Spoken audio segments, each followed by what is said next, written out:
some of the exercises that we're actually releasing, sometimes medyo delayed. Kasi real time din namin ginagawa. Last year, years before, yung mga previous offerings ng 153, walang weekly type na weekly assessment. Pero ngayon, hindi man siya graded, pero gusto kong isipin siya as practice sa inyo no? So,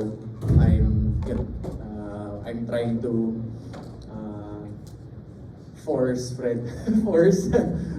actually design yung mga assessments. So yung iba naman, nakikita ko, pinag-usapan din namin kung ano yung mga magandang quiz.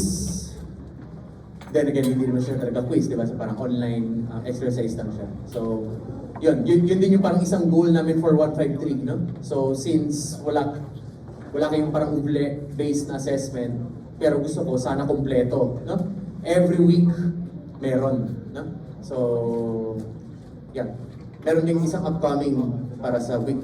Anong week na tayo? Week 10 na ba? Tapos kung hindi pala kayo aware, teka, hanggang tayo. Kumple tayo.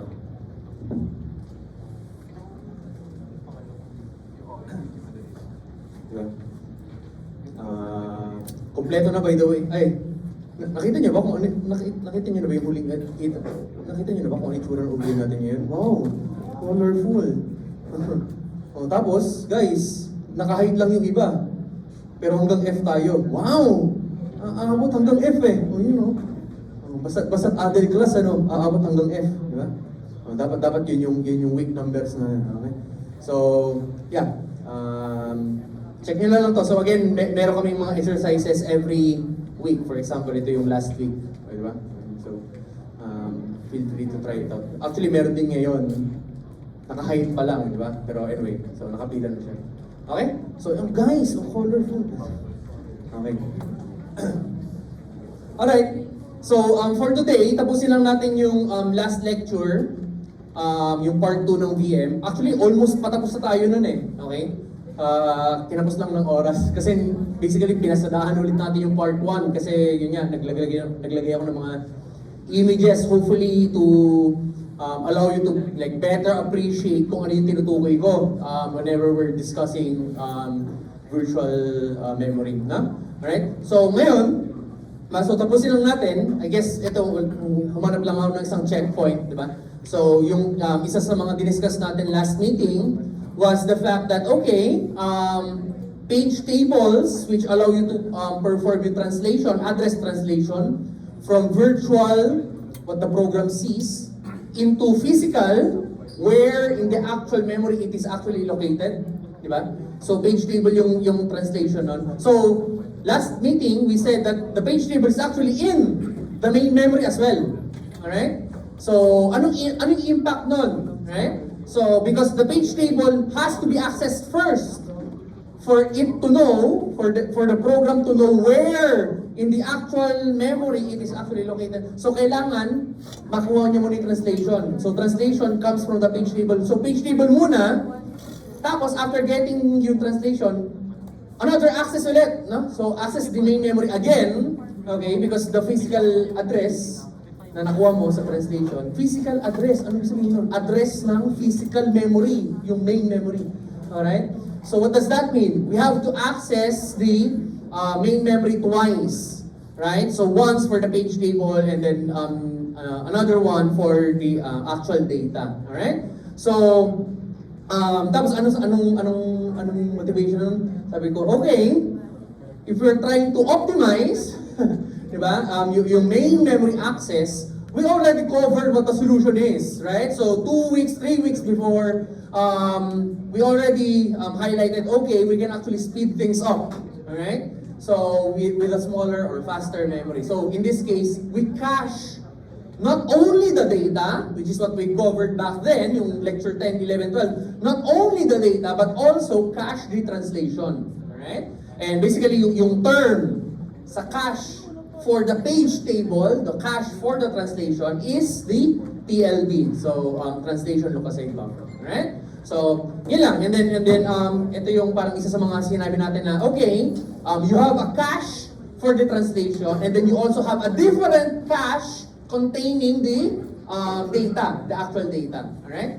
And thus, ano sabihin nun? Two different caches in our hardware, and thus, yung two different caches na yon can hit and miss independently of each other, right? Because wala silang, di ba? So magkaiba sila magkaibang hardware sila.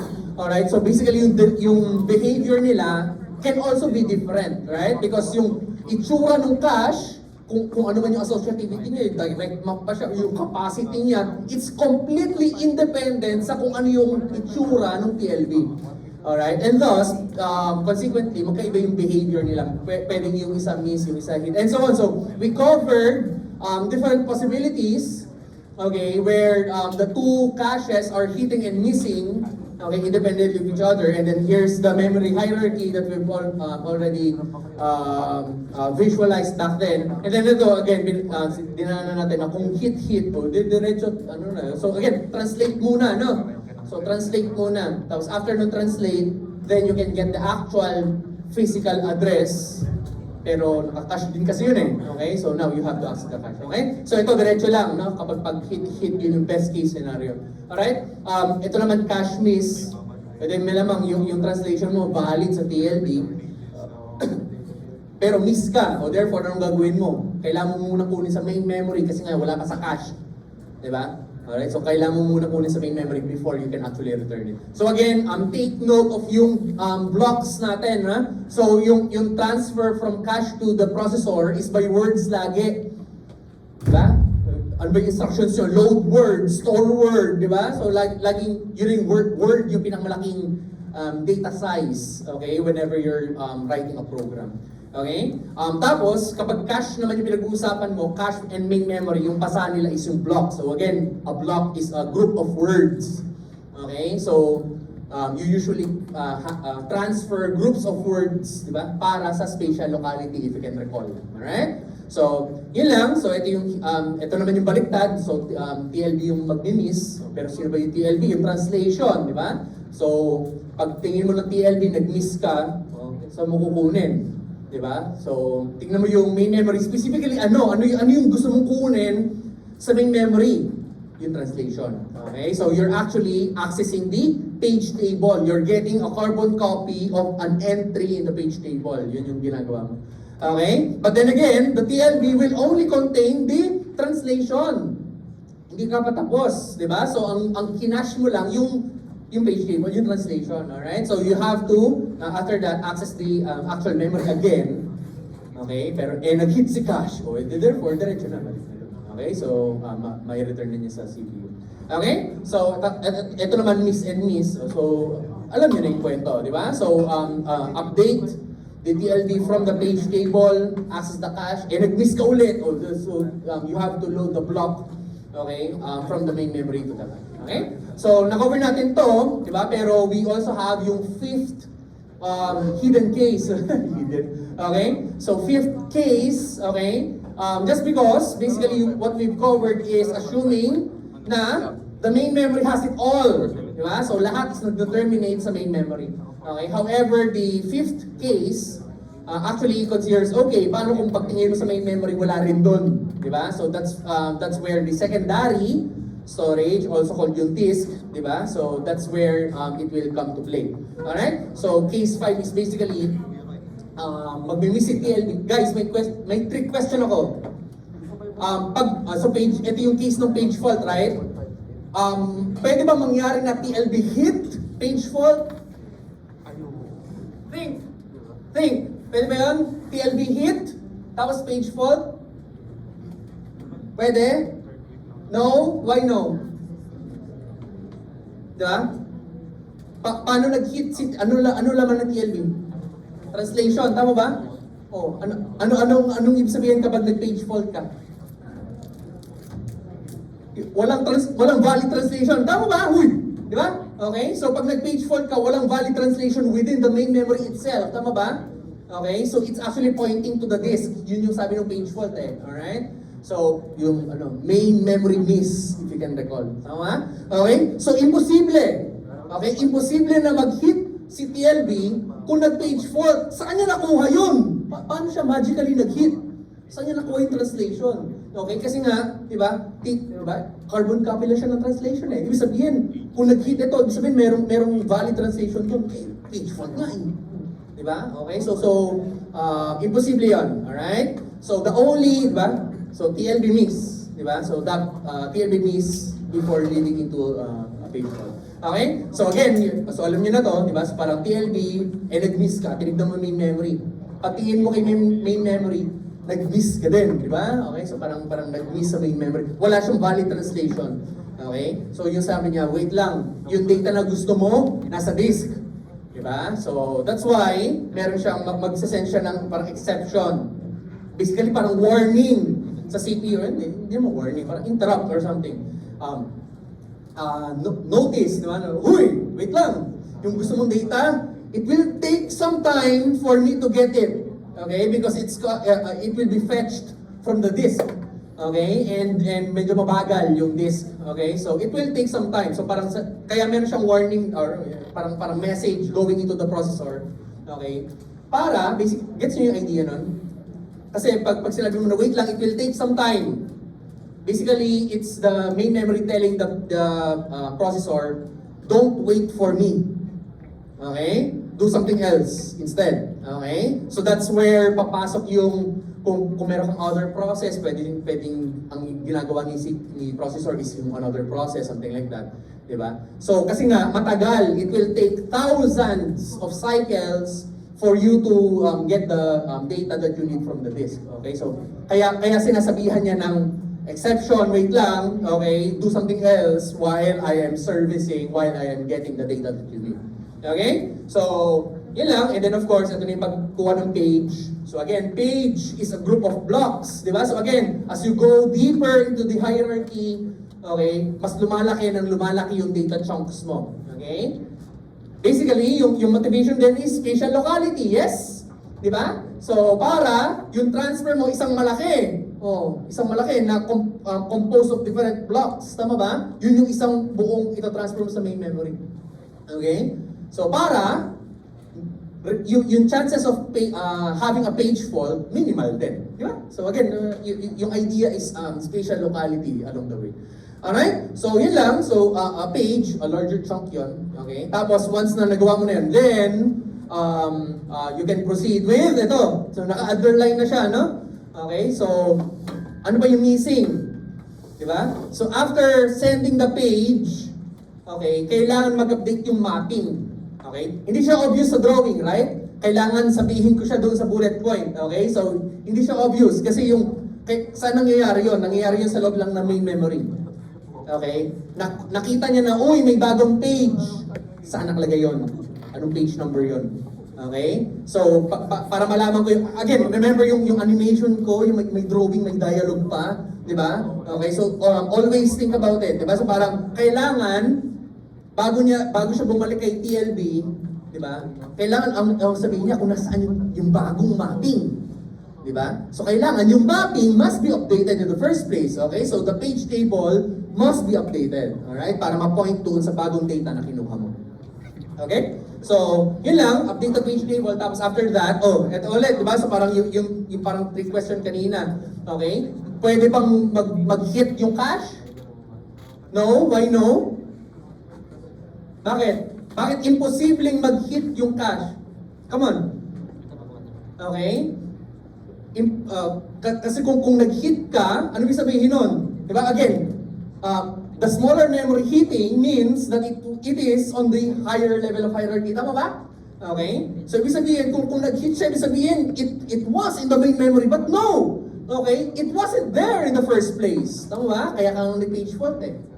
Okay? The data that you need isn't in the main memory. Okay? Kaya ka nag-page fault. Alright? So that's why the cache will definitely miss. It was not there in the first place. It wasn't in the main memory in the first place.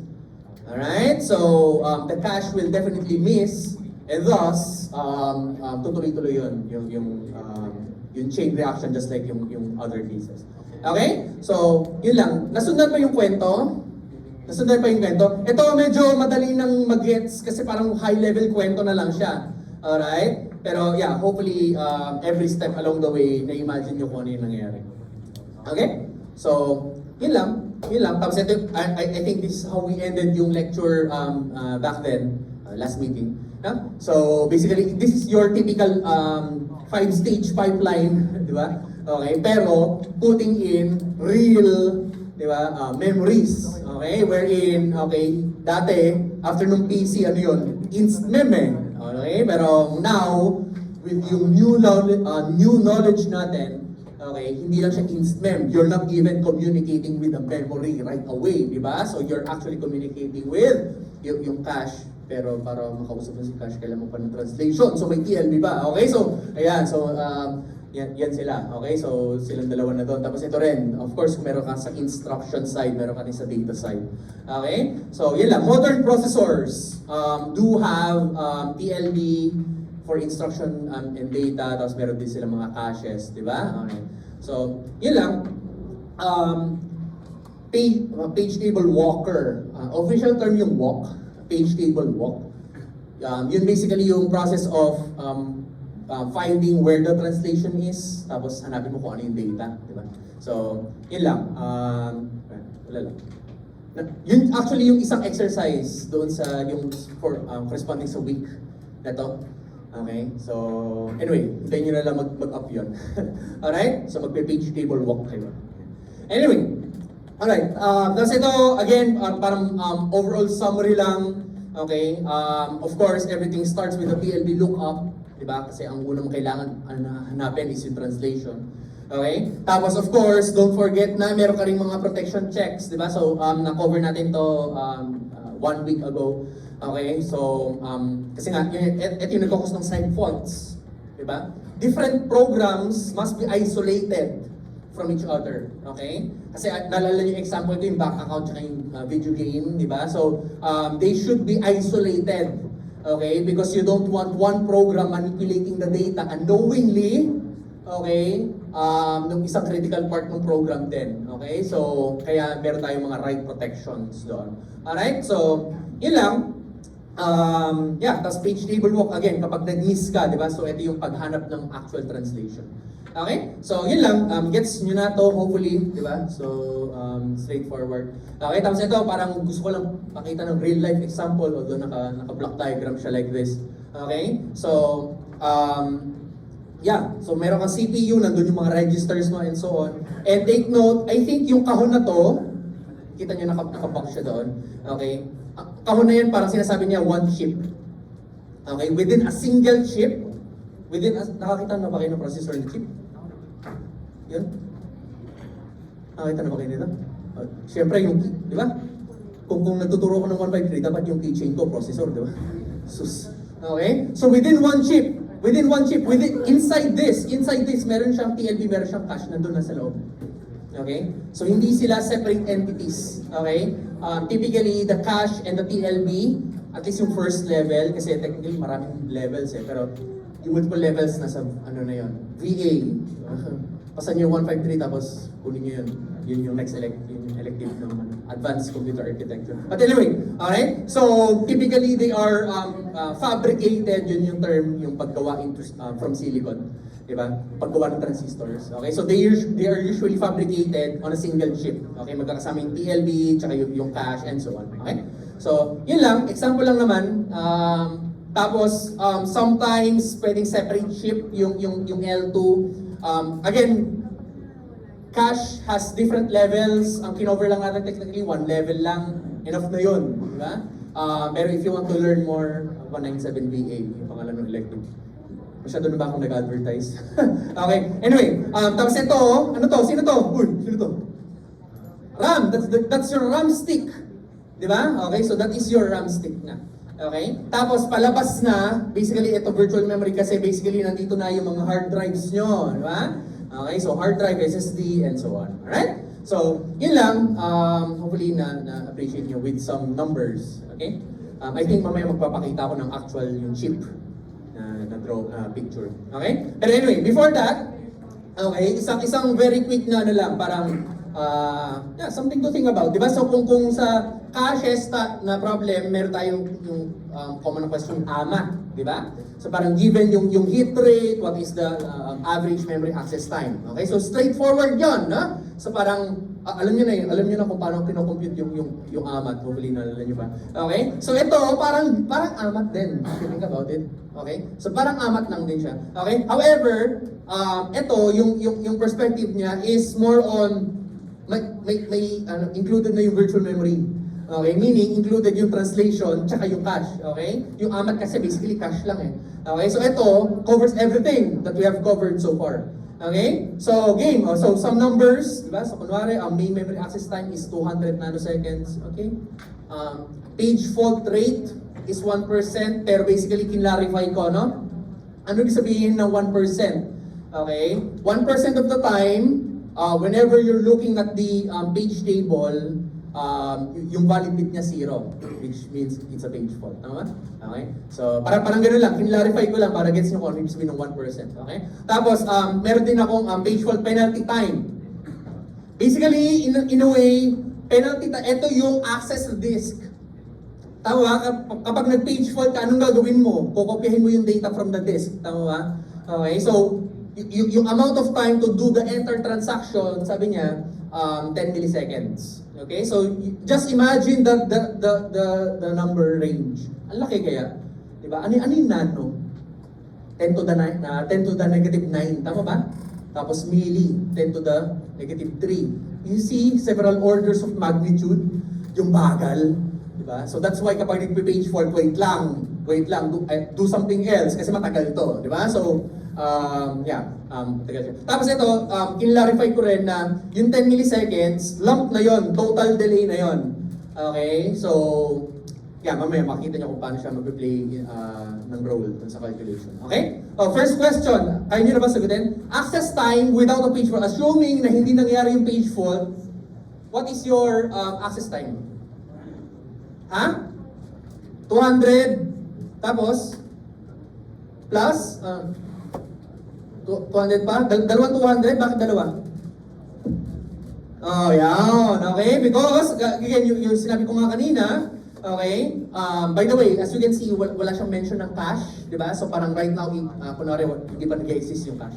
Okay? So again, take note that for you to perform a memory access, you have to get the translation first. Okay? But the translation is in the main memory, so you have to access the main memory again. Okay? So, yun lang. So, 200 plus 200, and that's basically yun yung EAT. Okay? But anyway, yeah, so 400 nanoseconds. Makes sense, no? Easy lang naman. Okay? Next, now, paano kung may page fault? Paano kung may page fault? Sige nga, paano nyo na-imagine yung parang formula nito? Uy.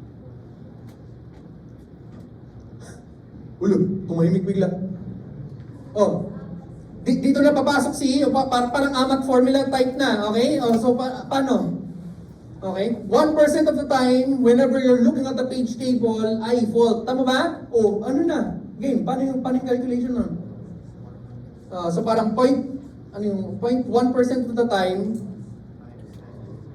times 10, alright? So ito kasi kapag nag-page fault ka, gano'ng katagal yung hintay mo 10? Tama ba? Alright. Tapos, ano pa? 0.99, which is yung 1 minus ito, diba? 99% of the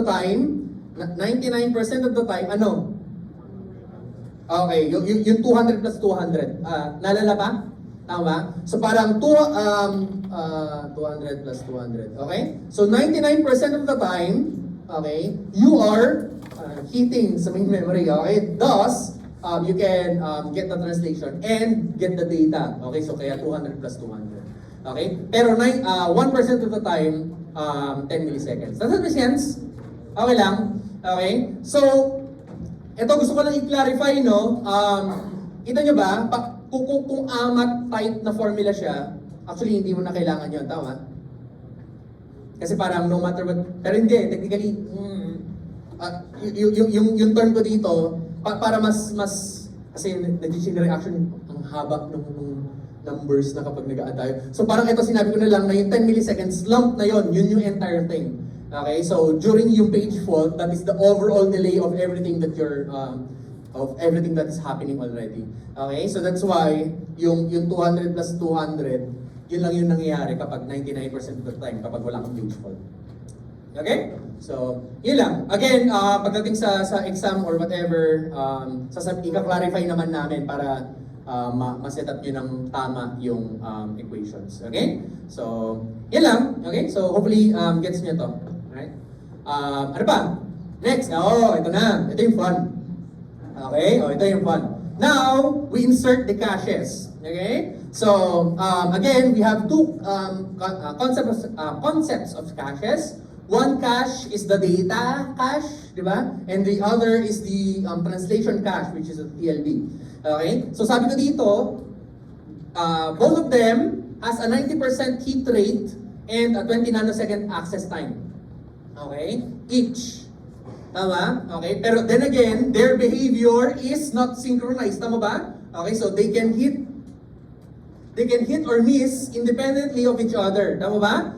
Alright? Okay. Parang na-imagine yung setup dito. Isa-isa ng ano. Naalala niyo yung different cases natin. Tama ba?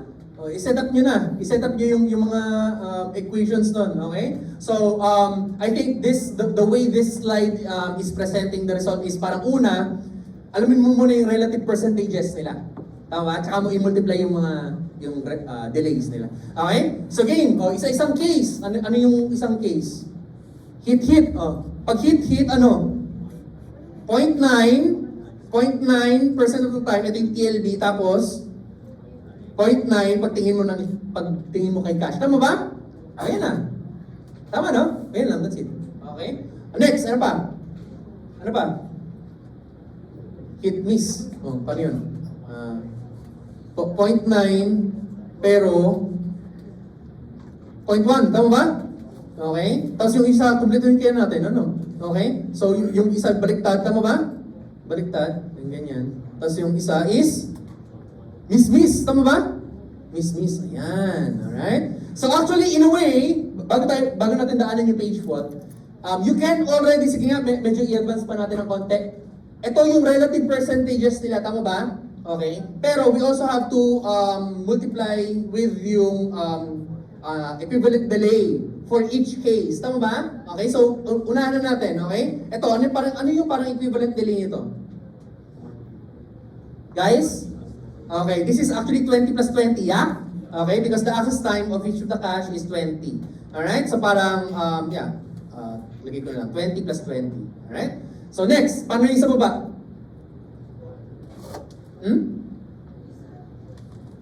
Yung isa 20 nag-hit, tapos yung isa is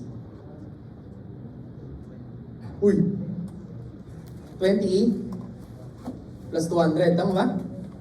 Gets ba to? Okay. Bakit may dalawang 20 pa din? Yung 200 kasi is the main memory access time lang, tama ba? Okay. But take note, remember yung Aman formula natin, di ba? Whenever you have the cache, the first thing that you always have to access, misman siya or hit, it's always the cache. Tama ba? Okay? So yung 20 na yon is always present. Tama ba? Misman siya yun. Misman or hit. Okay? Tapos meron lang siyang additional na 200 dahil nga nag-miss siya during that case. Okay? So, yeah. Tapos ito is, you can imagine na parang ano to?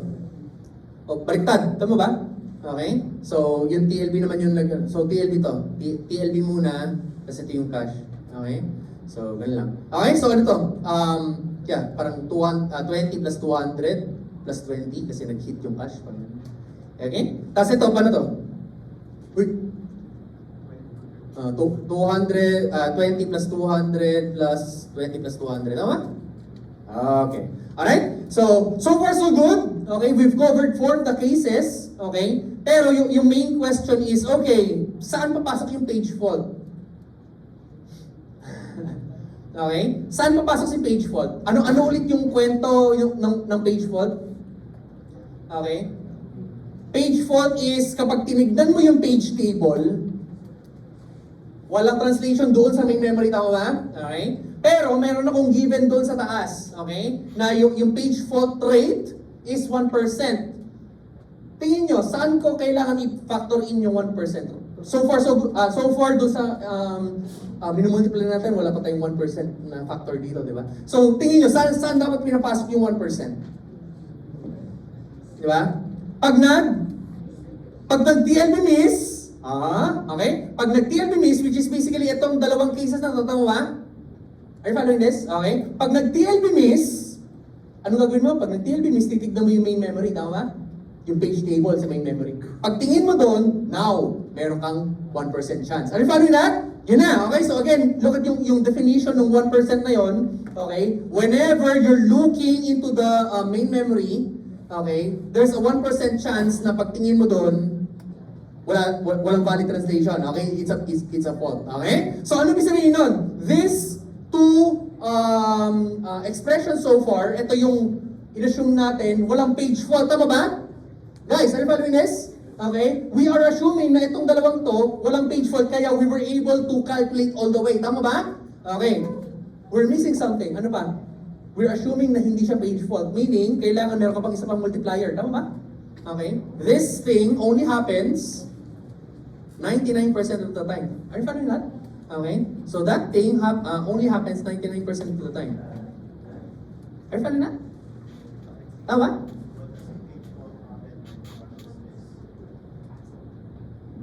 Hindi. What? Yes?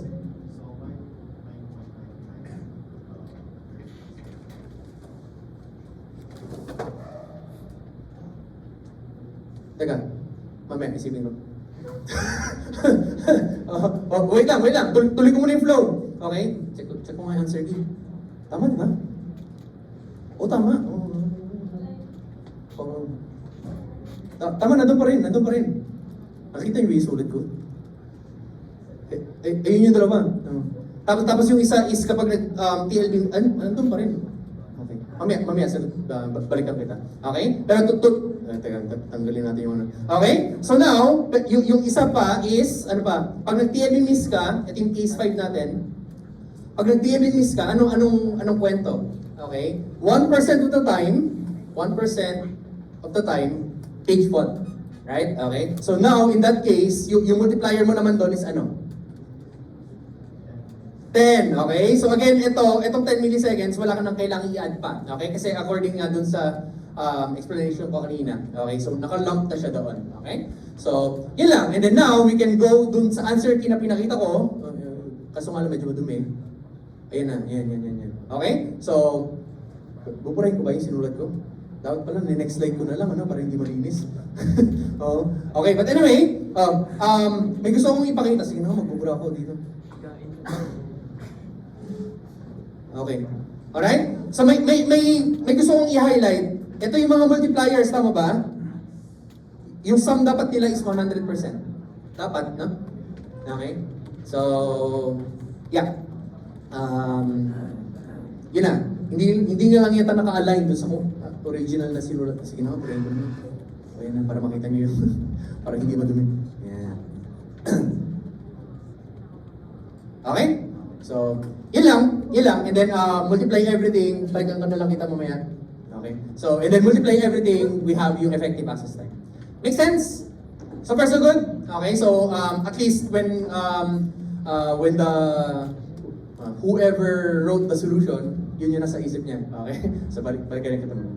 Okay? So, yun lang. And then basically, let's summarize the thing. Okay? So, we have yung concept ng virtual memory. That's what we introduced for the past 2 lectures. Okay? So, yeah. It's basically a cache. Tama ba? Okay? So, we are using the main memory as the cache of the disk. Okay? And again, the main thing that's happening is the translation. Okay? So, one thing that I introduced is the fact that programs have their own concept of memory. Yun yung tinatawag natin, virtual address space. Okay? Pero, naalala niyo yung parang term ko last meeting, di ba? So parang the program is accessing this address. Anong ginagawa ni memory management unit? Wait lang, di ba? Tapos kukuha na lang siya ng somewhere. Di ba? Tapos babalik niya sa yung data. Di ba? Sa point of view ng program, hindi niya alam na nangyari yung translation. Tama ba? Okay, so point of view ng program, I want the data on this address and this address and so on. Tapos main memory unit, memory management unit, itong address, wait lang. Tapos nagbabato lang siya ng data, corresponding data. Pero hindi mo alam kung saan niya kinukuha yun. Diba? ba? So it can be getting it from the main memory or pwede rin kinukuha niya from the disk. Tama ba? Okay, so yun lang. That's why it's called virtual memory. Diba? Sa point of view ng program, kala niya everything's sa kanya lang yung memory. Okay? Pero in fact, meron siyang middleman, si MMU. Okay? So, Memory Management Unit. Okay? That actually translates yung mga memory accesses. Okay? So, yun lang. That's it. Gusto ko lang i-motivate one more thing. Okay? Medyo out of scope, pero may gusto lang akong i-motivate na isa pang problem regarding page tables. Okay? So, again, ang tanong niya is how large is the page table? Sige nga, kaya nyo nasagutin to? Okay? So, you have 64 byte pages. Tama? Okay? 64 byte pages. Yung physical memory mo is 2K. Ang liit lang, no? Okay? Pero for the sake of an example, okay, 2KB yung RAM. Tama? Okay, so you can imagine na yung RAM mo, ito si RAM. Okay? Yung size ng RAM na yun is 2KB, yeah? Okay? Tapos, take note na yung doon sa loob ng RAM, doon sa loob ng main memory mo, nandun din si page table, yeah? Okay? Yung point nung question na to, nung slide na to, is asking, okay, kung yung page table is also in the RAM, okay, how much space is the page table consuming doon sa loob ng RAM? Okay, so yun yung point ng question na, how large is the page table really?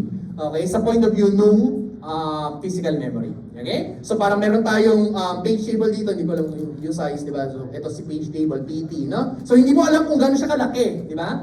Okay? Kasi, why does it matter? Why does it matter? So the page table is inside the physical memory, pero the page table is just the translation. It's not a data. Tama ba? Okay? So ano yung gusto kong ipakita dito? I want to see how large the page table is so that I will know how much space I have for actual data.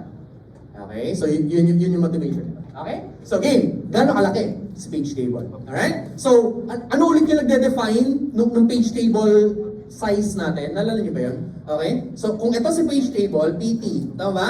Sino yung nagde-determine kung gaano siya kahaba? Number of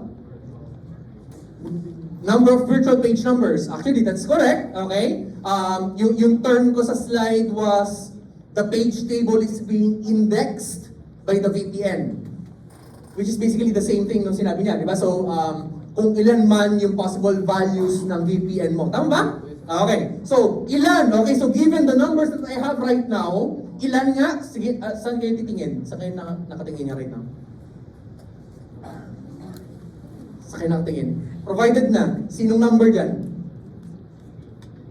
8-bit VPN, okay? So what does that translate to? Gaano kahaba sa page table?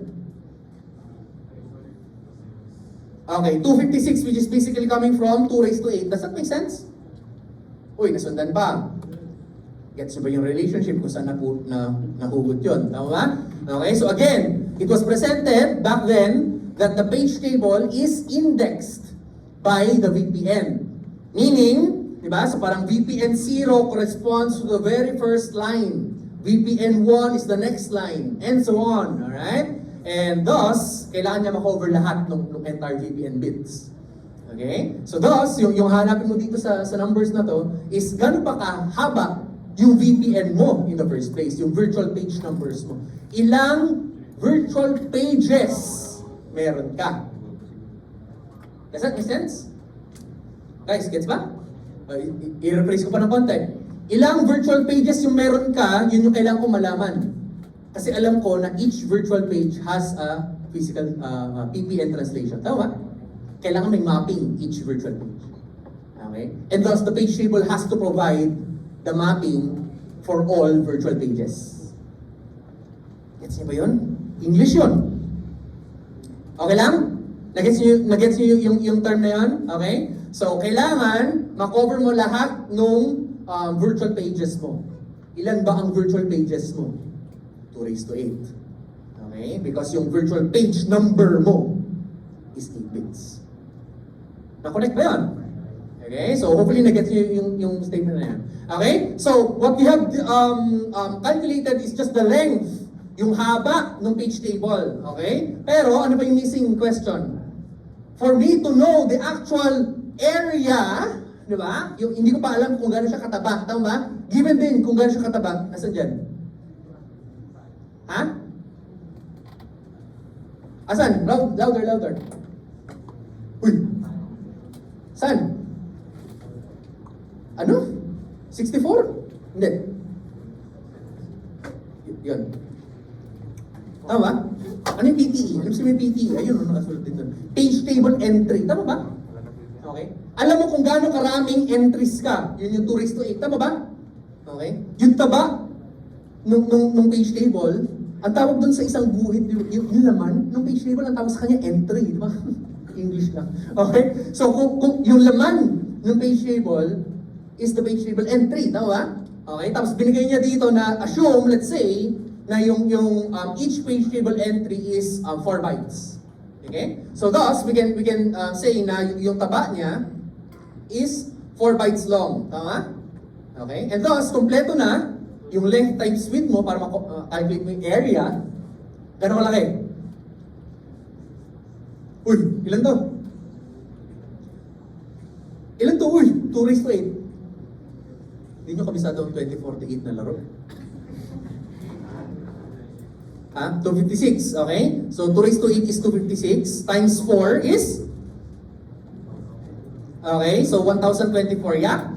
Tama ba? 2:10. Tama ba? Yung size ng page table is 2:10 bytes. Agree? Guys, okay lang? Okay, kasi ito yung 2:8 times 4. Tama ba? Okay, so 2:10 bytes. Tama ba? Okay, and thus we can fill the question mark there. Gaano kalaki yung page table? 1024, pero so ano siya? Paano ko siya ito-drawing? Gaano kalaki yung RAM? 2 KB, therefore alam mo na yung page table mo is kalahati. Does that make sense? Guys, are you following this? Okay. Kita niyo yung problematic actually siya. Ano yung sabihin nun? Kalahati ng RAM mo is ginagamit para lang sa translation. Kalahati is para sa data. Tama ba? Ang laki nung na-consume para lang sa translation. Are you following that? Okay? So, yun yung problem na gusto niya i-highlight. Okay? So, the page table, at least given these numbers that I presented right now, okay, the page table is actually consuming half, okay, half of the actual main memory. Okay? So, thus, sige nga, from here, given yung numbers natin, ano yung nagpalaki? Bakit ang laki ni page table? VPN. Kita niyo ba? 2:8, tama ba na? Okay, so saan galing yung 8? Ayun, yung VPN bits, tama ba? Okay, so ang laki ng page table kasi ang dami niyang rows. Na? Okay, so ang dami niyang rows. Okay, and thus, saan galing yung dami ng rows? Dahil dun sa number of VPN bits. Tama? Okay, pero, wala tayong magagawa. Ganun yung page table eh. Okay, so kailangan meron siyang mapping for every virtual page. Okay? And thus, one thing na, ito medyo out of scope, pero gusto ko lang i-teaser, okay? Okay, one thing that modern CPUs are doing is called multi-level page tables. Okay? Yung idea simply is, very quickly na lang, hindi ko na masyadong i-explain, pero kita nyo to, hindi lang isang VPN. Okay? Parang hinati niya yung entire VPN into different bits. Okay? And thus, basically, kapag meron kang VPN 1, VPN 2, dati yung isa lang yung VPN mo, yung magkadikit eh. Okay? So, pero pag hinati mo ng dalawa, meron kang VPN 1 and yung VPN 1 mo, mas maliit yung bits. Tama ba? Okay lang ba? Okay? Guys, may tanong ako, para na mag-gets yung magnitude, no? Kunwari yung VPN mo dati is 20 bits. Tama ba? Kunwari. Okay? Ignore nyo muna yung drawing para hindi kayo makonfuse. Listen. Imagine dati, yung calculations natin dati, okay? We managed to figure out, yung VPN bits mo is 20 bits. Tama? Gano'ng karami or gano'ng kahaba yung page table mo? 2 to the 20. Can you give me a number? What is 2 to the 20? Malaki. Gano'ng kalaki? This is 1 gig. Mali. 1M. 1M. Tama? Okay? This is 1M. Okay? Hindi siya eksaktong 1 million, pero, di ba? Ballpark. Okay? So, the number of rows is more than 1 million. Tama ba? Alright? So, yun yung sinasabi ko. Okay? The page table, gano'n siya kahaba? More than 1 million entries. Okay? Pero now, okay, with this approach, hinati niya yung 20 bits mo, ginawa niyang tig 10. Tama ba? Oh, yan. Just to give you some magnitude, guys, ang 2:10 is not kalahati ng 2:20, ha? Gets niyo ba yun? Gano'ng kalaki ang 2:10? 1K. Tama ba? Uy. Tama? Okay? Significant ito. Significant yung the fact na hinati mo yung VPN. Okay? Yung isa is 10, diba? Instead of 20, naging 10 bits ka na lang. Hindi yun yung page table mo, hindi kumalahati. Okay? The page table size actually decreased by 1,000. Okay? Exponential siya. Exponent yung binabawasan mo. Okay? So lumiit yung page table mo significantly. Okay? So hindi ko nagdi-discuss yung too much specific kung paano siya gumagana, pero basically yung idea niya is hinati niya yung VPN bits. And by dividing the VPN bits, the size of the page table significantly decreases. Okay? And thus, yun lang. Ito yung common na ginagawa ng processors today. Okay? So, yun lang. If you want to learn more, huling advertisement na to, di ba? So, take yung COE 197B8. Nandun yung discussion niya. Okay? And thus, we're done. Yes? Okay? Pero meron lang ngayon, naka-italicize pa. No? We have one more bonus lecture on memory technologies. May time pa tayo. Okay? Bonus lang naman. Sinabi kong bonus kasi basically masyado siyang conceptual. Di tulad dito, may math. Tama ba? May numbers. Okay? For you to actually answer, you have to know the story so that you can write the numbers correctly. Tama ba?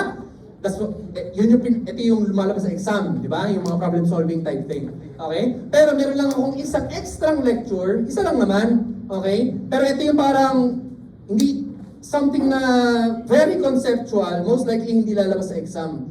Okay? Pero gusto ko lang bigyan ng kwento. Okay? So, lecture 15, very quickly lang, hindi siya, di ba?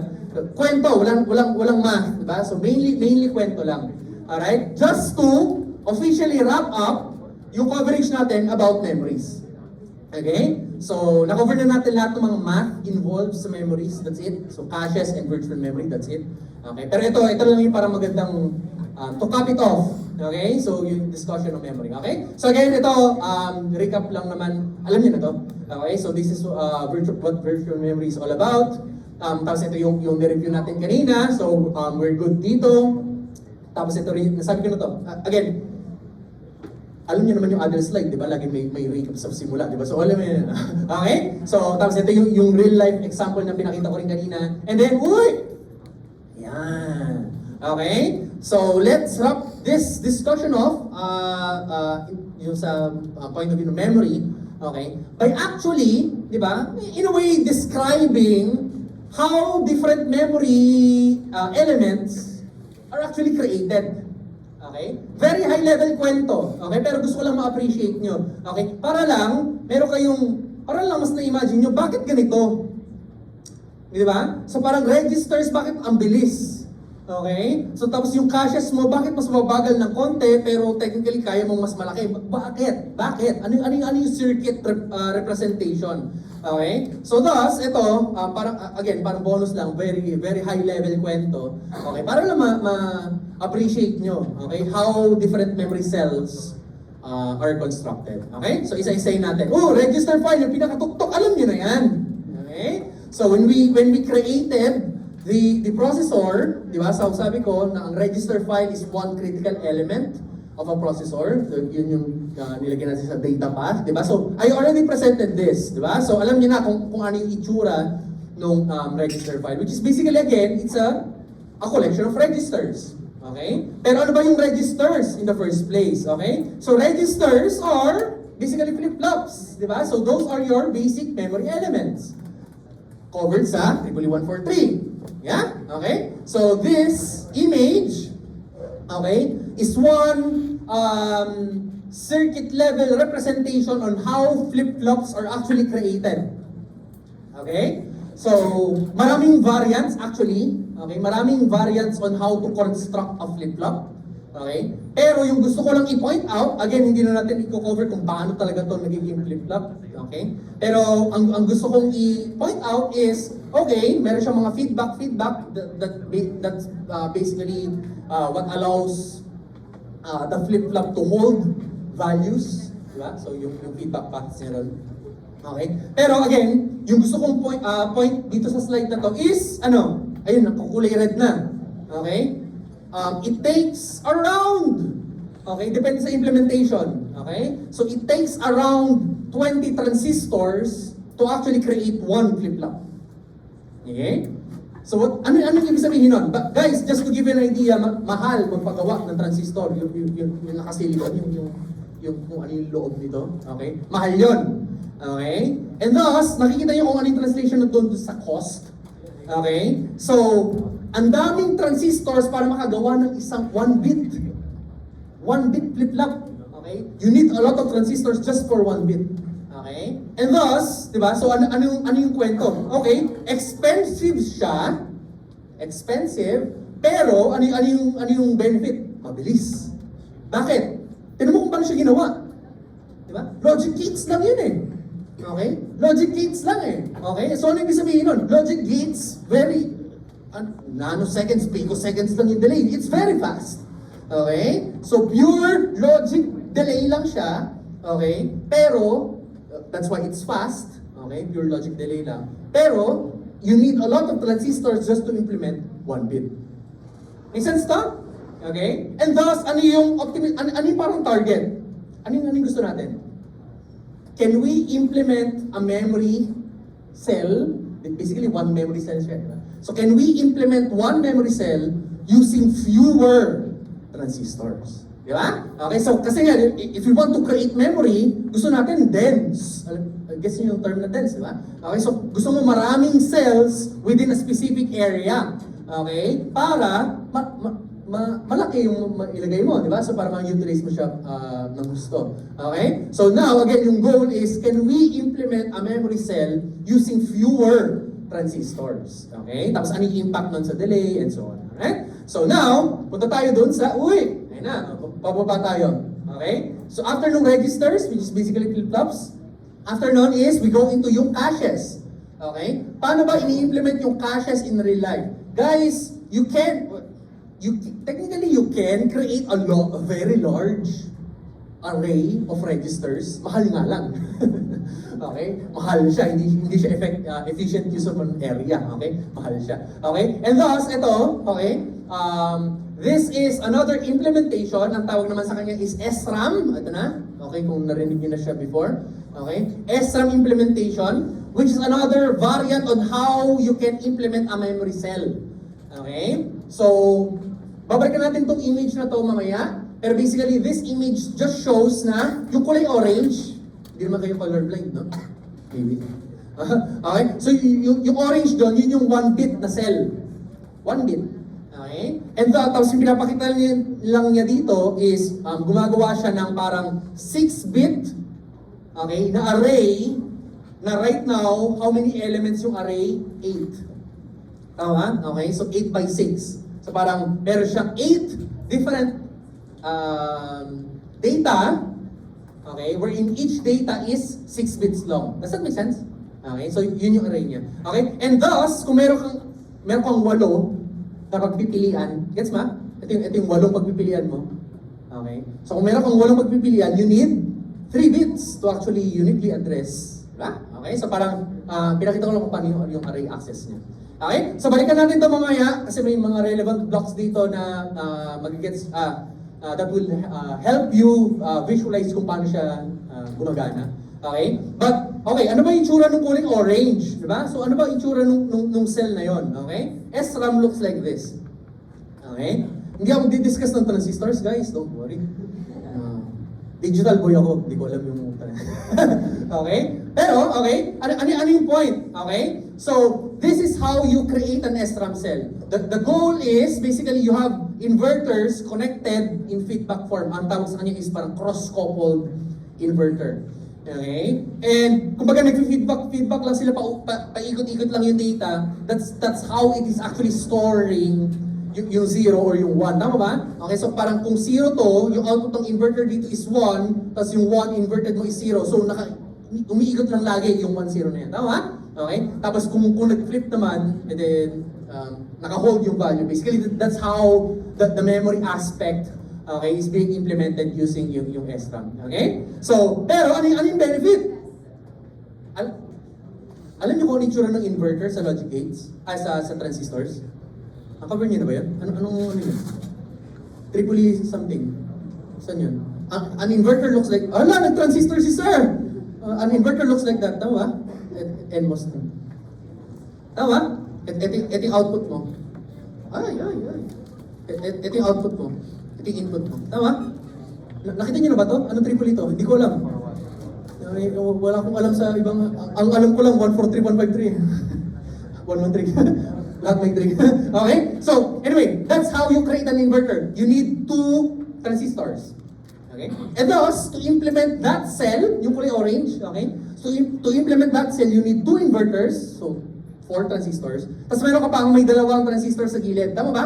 Yung tawag sa kanya is parang access transistor. Okay? So, you use the access transistors to actually read yung data. Mamaya, ikikwento ko kung paano. Okay? Pero, before we leave, di ba? So, parang, look at this. Look at this. Ilan yung transistors ng flip-flop kanina? Around 20. Tama ba? Look at this. 6. Di ba? So, ano ibig sabihin nun? In terms of yung cost, mas mura. Okay? So, you need fewer transistors to actually implement this memory set. Okay? Pero, okay, as you will see later, mas mabagal siya ng konti. Okay? Relative sa flip-flop, mas mabagal siya just because merong, technically, analog circuit to eh. Okay? This is technically an analog circuit on how you actually properly design yung transistors dun sa gilid, okay, para gumana siya as memory. Okay? So, very quick lang. Again, gusto ko lang yung kwento. Okay? Maraming words, pero sana ma-appreciate niyo yung kwento. Okay? Guys, gusto niyo yung kwento? Alam niyo pa naman kung paano gumana transistor, di ba? Oh, yes. Sasample tayo. Guys, kita niyo to. Kunwari 0, kunwari 1. Tama ba? Okay lang ba? Okay? So, yung laman dito is 0, yung laman dito is 1. Yes? Okay.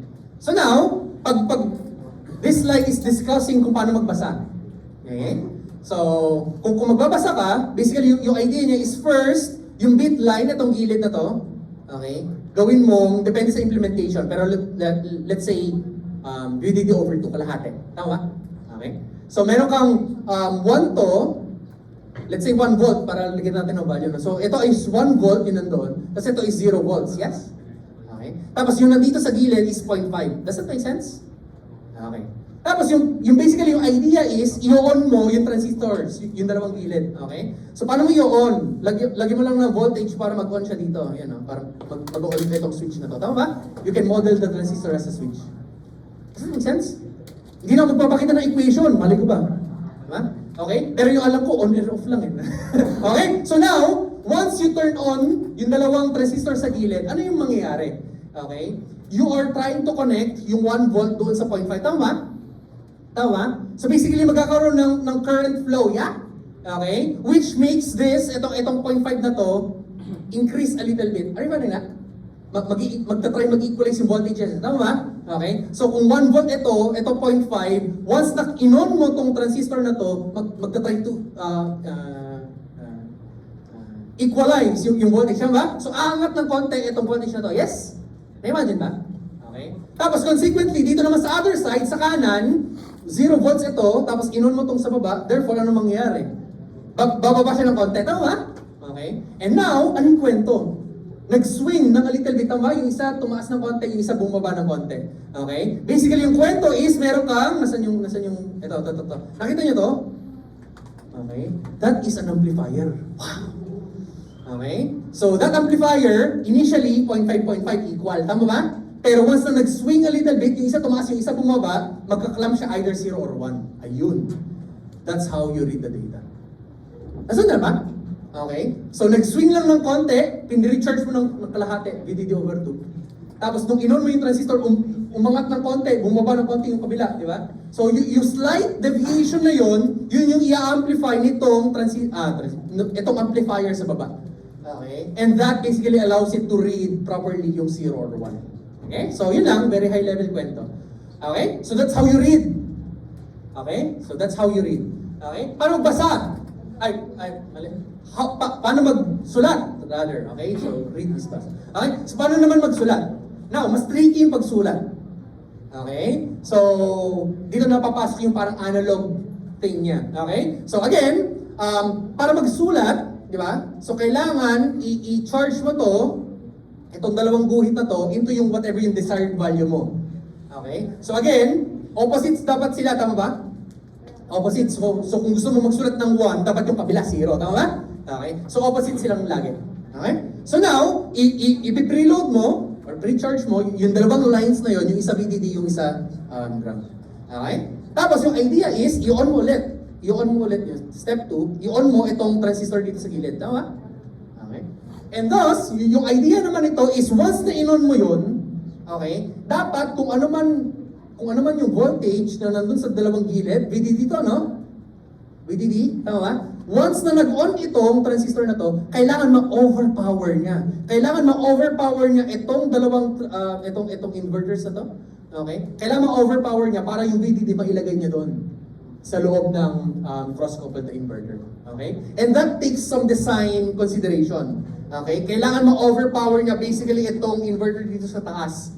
Okay? Kasi pwedeng yung inverter sinasabi, hindi, dapat zero. Okay? Diba? Kunwari zero siya. Okay? Pero sabi niya, oh, hindi, 1. Dapat 1. Okay? So, naglalaban yung dalawang voltages. Okay? So, nilalabanan itong bit line na to kung ano man yung output ng inverter. So, naglalaban sila. So, that takes some design considerations. Okay? So, parang isa-size mo properly yung transistors, lakihan mo yung width. Alam, nagsasabi na si sir ng width. Okay? So, para lumakas yung transistor, kailangan mong lakihan yung width niya. Okay? But anyway, okay. And yun, that's basically how you write. Okay? So parang you overpower the current value inside the cross-coupled inverter. Okay? So para iba naman yung i-hold niya. Okay? So again, hindi ko na dadaanan yung actual circuit considerations noon. Kinuwento ko lang on a very high level. Okay? So, yan. Para lang ma-imagine nyo kung paano magbasa at magsulat. Okay? So that's how you, that's how SRAMs work. Okay? So cross-coupled inverters. Okay? And mas maliit yung, mas konti yung number of transistors. Okay? Next, can we do even better? Diba? So again, what is our goal? Try to create the densest memory. Tama ba? Okay? So we started from 20, now we're down to around 6. Tama ba? Okay? So can we even do better? Yes. And now we only need 1. Okay? So basically yung idea naman ito is you hold, di ba, memory. So, where do you hold the thing? You hold it using a capacitor. Oh, tama, di ba? Okay? Capacitors hold charges, yeah? Okay? So, yung idea naman ito is, yung transistor mo, single transistor na lang siya, guys, isa na lang. Okay? Yung idea is, meron kang isang transistor na switch, basically acting as a switch. Okay? So, kung gusto mo magsulat ng 1, anong gagawin mo? I-charge mo yung capacitor, tama ba? Kung gusto mong magsulat ng 0, anong gagawin mo? I-drain mo yung capacitor, yeah? Okay? So, yun yung idea, yun yung overall idea. You only need a switch, that's, yung transistor mo acts as a switch. Okay? Tapos, meron kang capacitor holding kung 1 ba siya or 0 in voltage levels. Make sense ba? Okay? Literal capacitor being used as a storage device. Diba? So, whatever the voltage is, okay, after ma-charge mo yung capacitor, that is whatever, kung logic 1 ba siya or logic 0. Okay? So, yun lang. However, okay, guys, look, in terms of area, we're winning. Okay? Back then, 20 transistors, 6 now we only need 1. Okay? May capacitor nga lang, pero pababa kasi siya, so hindi siya nagko-consume ng area too much, okay? Pero anyway, beyond the point, okay? Pero yung idea is, you can create, maliit lang siya, okay? You can create the densest memory using this architecture, okay? Pero ano yung penalty niya? In terms of delay, anong pangit sa kanya? Okay? The fact na meron kang capacitor, guys, hindi naman ideal yung logic elements natin, tama ba? Yung transistor mo, may equivalent resistance. Oh, may equivalent. Nagsasabi na si sir ng resistance. Diba? So, yung transistor mo, has an effective resistance, yeah? Okay? So, hindi naman siya short lang or open, tama ba? So meron siyang effective resistance. Okay? And thus, meron kang resistor, meron kang capacitor, RC. Okay? There's this thing called RC delay, tama ba? Okay? So, and thus, okay, merong RC time constant kang nakikita, okay, whenever this memory is being used, okay, being read or being written to. Okay? So, yun lang. Okay? So, ito, in terms of reading, it's the same thing. Yung kwento ko kanina, it's the same thing. Okay? So, parang pre-charge, tapos basahin mo yung slight deviation, tapos amplify mo. Okay? So, it's the same kwento.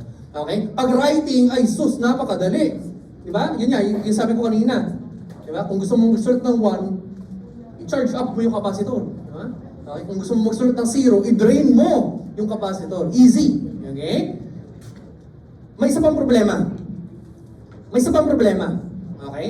The fact that you are holding the storage or yung the data on a capacitor, ano ba yung some issues regarding capacitor?